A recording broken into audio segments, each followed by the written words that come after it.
अस्सलामुअलैकुम everyone, welcome back to my YouTube channel.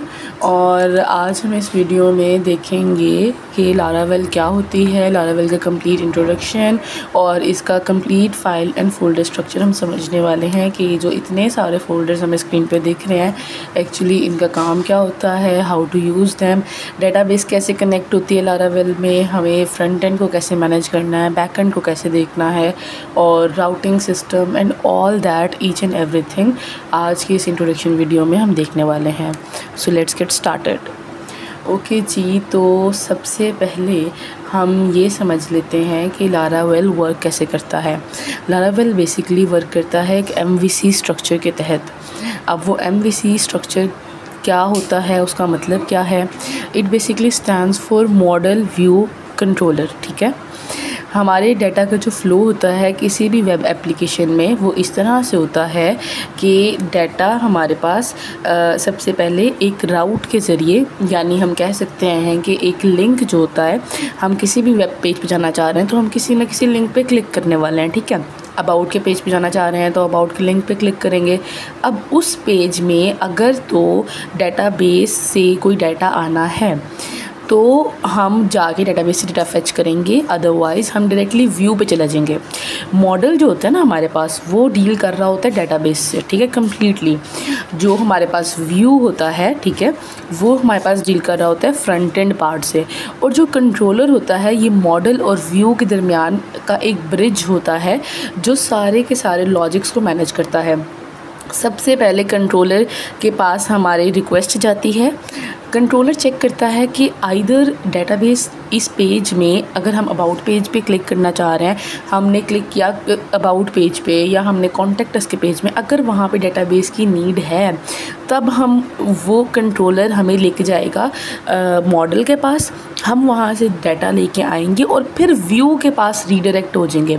View front end part होता है, फिर जो डाटा आया होगा वो फ्रंट एंड पार्ट पे हमारा इम्प्लीमेंट हो जाएगा और हमें एक यूज़र को एक इंटरफेस देखने को मिल जाएगा।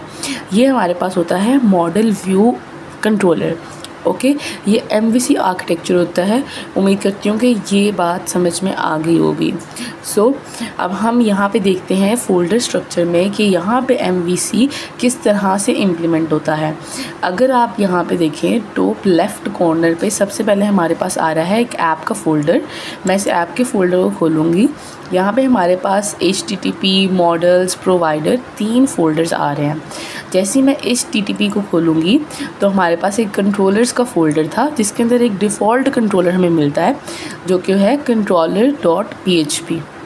ठीक है, एक दफ़ा आप लारावेल का प्रोजेक्ट पूरा बनाते हैं, जब लारावेल की प्रोजेक्ट क्रिएशन की भी कमांड होती है, तो जब आप बनाते हैं तो आपको इस तरह से मिलता है जिस तरह से मेरे पास आया है। ठीक है, जब आप लोग अपने पास प्रोजेक्ट क्रिएट करेंगे तो आप लोग के पास भी बिल्कुल इसी तरह से हर चीज़ आएगी। सो अभी हमारे पास एक कंट्रोलर एम्प्टी है। हम जो भी लॉजिक वगैरह लिखते हैं वो हम इसी कंट्रोलर के अंदर लिखते हैं। ठीक है, अच्छा जी, moving on to the next. यहाँ पे हमारे पास डेटाबेस दिख रहा है हमें। ठीक है, ऐप को बंद कर देते हैं। डेटाबेस में हम जाएंगे तो हमारे पास यहाँ पे माइग्रेशंस हमें नज़र आ रहे हैं। जैसे ही मैं माइग्रेशंस पे क्लिक करूँगी तो ये यहाँ पे 3 टेबल्स हैं हमारे पास जो बाय डिफ़ॉल्ट हमें मिलते हैं। एक यूज़र्स टेबल है, एक कैशे टेबल है और एक जॉब्स का है। अब यूज़र्स से हमारा सारा काम है क्योंकि यूज़र ज़ाहिर है हर एप्लीकेशन के पास यूज़र होते हैं, तो ये डिफ़ॉल्ट टेबल हमें मिलता है। अब यहाँ पे इसके टेबल के कुछ न कुछ कॉलम्स हैं, जैसे ये ID है, ये हमारे पास नेम है, नेम का कॉलम है, ये ईमेल का कॉलम है जिसकी डाटा टाइप यहाँ पे हमें स्ट्रिंग मिल रही है, और आगे हमने यहाँ पे प्रॉपर्टी लगाई हुई है that it will be unique. जो भी यहाँ पे एंट्री हो वो बाकी रोज़ की एंट्री से यूनिक होनी चाहिए। फिर email verified, add, password, remember token और टाइम स्टैम्प्स है हमारे पास। अब हम चाहें तो हम इन्हें डिलीट कर सकते हैं, अपनी मर्ज़ी के हम रख सकते हैं टेबल्स, उनके कस्टम नेम रख सकते हैं। अगर हम चाहें तो हम यहाँ पे रोल का एक कॉलम बना सकते हैं। इसके अलावा मतलब काइंड ऑफ ये सारा का सारा हमारे पास जो है माइग्रेशन के अंदर ये सारे टेबल्स हैं। हम चाहें तो मज़ीद टेबल्स भी बना सकते हैं, हम इस टेबल को एडिट भी कर सकते हैं। All depends on us. ठीक है, और ये जो सीडर है इसके थ्रू हम अपने जो डाटा है, अपना जो टेबल है, उसमें कुछ डाटा, कुछ डमी डाटा सीड कर सकते हैं, ठीक है, टेस्टिंग के लिए एप्लीकेशन की। क्योंकि हमारे पास अगर हमने यूज़र रजिस्टर करने के बाद अपनी फंक्शनैलिटीज़ को टेस्ट करना है कुछ, तो हम इस तरह से फेक डाटा फैक्ट्री के थ्रू डाल सकते हैं, ठीक है। सो उम्मीद करती हूँ अभी तक का तो समझ आया होगा। अब हम चलते हैं यहाँ पे रिसोर्सेज़ की तरफ। रिसोर्सेज़ के अंदर हमारे पास आते हैं व्यू, ठीक है। व्यू में जब हम जाएंगे तो हमारे पास एक फ़ाइल हमें मिल रही होगी, ब्लेड फाइल, welcome.blade.php। अब इसमें सारा का सारा हमारे पास जो कोड है वो फ्रंट एंड का कोड है हमारे पास। अब हम चाहें तो इसे वो भी कर सकते हैं। ओके, ठीक है, मैं इसको फ़िलहाल पूरा का पूरा डिलीट कर रही हूँ, ठीक है, जो हमें बाय डिफ़ॉल्ट कोड मिलता है, और मैं इसे इस तरह से लिख रही हूँ, ठीक है। मैंने सिंपल एक HTML का बॉयलर प्लेट टेम्पलेट कोड यहाँ पे डाला है, क्योंकि इसकी एक्सटेंशन वैसे PHP है, but we can write HTML also here. So इस वजह से मैंने यहाँ पे ये डाला है।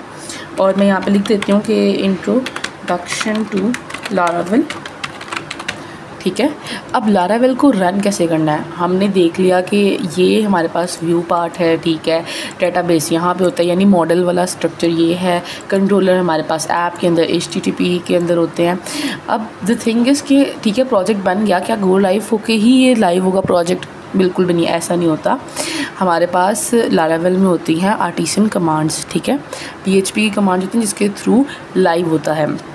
अब हमें सिंपली क्या करना है, हमें PHP आर्टिसन और सर्फ, बस हमने इतना लिखना है टर्मिनल में जाके, PHP आर्टिसन सर्फ। और जब हम इस पर क्लिक करेंगे तो हमारे पास ये हमारा, ये देखें, सर्वर रनिंग ऑन 8000, ये बेसिकली लोकल होस्ट है पहले, और उसके बाद 8000 है, पोर्ट 8000 पे हमारा जो है प्रोजेक्ट रन हो रहा है।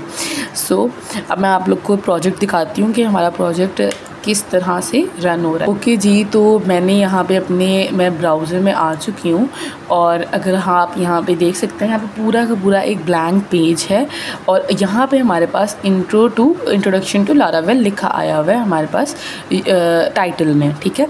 क्यों? क्योंकि हमने टाइटल में इंट्रोडक्शन टू लारावेल ही लिखा था। अब हम कुछ ना कुछ यहाँ पर लिख के देखते हैं कि एक्चुअल में ये प्रिंट हो भी रहा है, ये हमें आउटपुट दिखा भी रहा है या नहीं दिखा रहा। अच्छा जी, तो अब यहाँ पे हम कुछ ना कुछ लिख के देख लेते हैं ताकि हम आउटपुट चेक कर सकें अपना ब्राउज़र पे। तो मैं यहाँ पे H1 ही लिख पाती हूँ, ठीक है, लिख देते हैं H1, और यहाँ से introduction to HTML to Laravel ही लिख देते हैं यहाँ पे। और अब मैं जाके ब्राउज़र में चेक करती हूँ कि ये एक्चुअल में हमारे पास शो हो भी नहीं। इंट्रोडक्शन की स्पेलिंग गलत है माशाल्लाह, जल्दी में, वैसे इंग्लिश आती है मुझे। ओके जी, सो आप लोग देख सकते हैं यहाँ पे इंट्रोडक्शन टू लारावेल हमारे पास आउटपुट के तौर पे आ चुका है। सो ये एक हमने लारावेल में कोड लिख चुके हैं, हमारा initial code. So congratulations to all. Okay जी, तो कम्प्लीटली हमने यहाँ पे देख चुके हैं कि हमारे पास फोल्डर स्ट्रक्चर क्या होता है, ठीक है, हमारे पास MVC क्या होता है, ये मैं समझा चुकी हूँ कि मॉडल क्या होता है, व्यू क्या होता है, कंट्रोलर क्या होता है, हमने अपने प्रोजेक्ट को लाइव कैसे करना है, PHP आर्टिसन सर्फ की कमांड के थ्रू लाइव करना है हमने, और अगर हमने कोई चेंज करना है तो वो हमने किस तरह से करना है। मज़ीद आने वाली वीडियोज़ में मैं बताऊँगी कि डेटाबेस का कनेक्शन किस तरह से देना है, हमने अगर कोई कंट्रोलर में लॉजिक लिखनी है तो हमने किस तरह से लिखनी है, माइग्रेशंस कैसे बनाने हैं, टेबल्स किस तरह से बनाने हैं, हमने डाटा सीड किस तरह से करना है, ये सारी चीज़ें हम देखेंगे इंशाल्लाह आने वाली वीडियोस में। So stay tuned.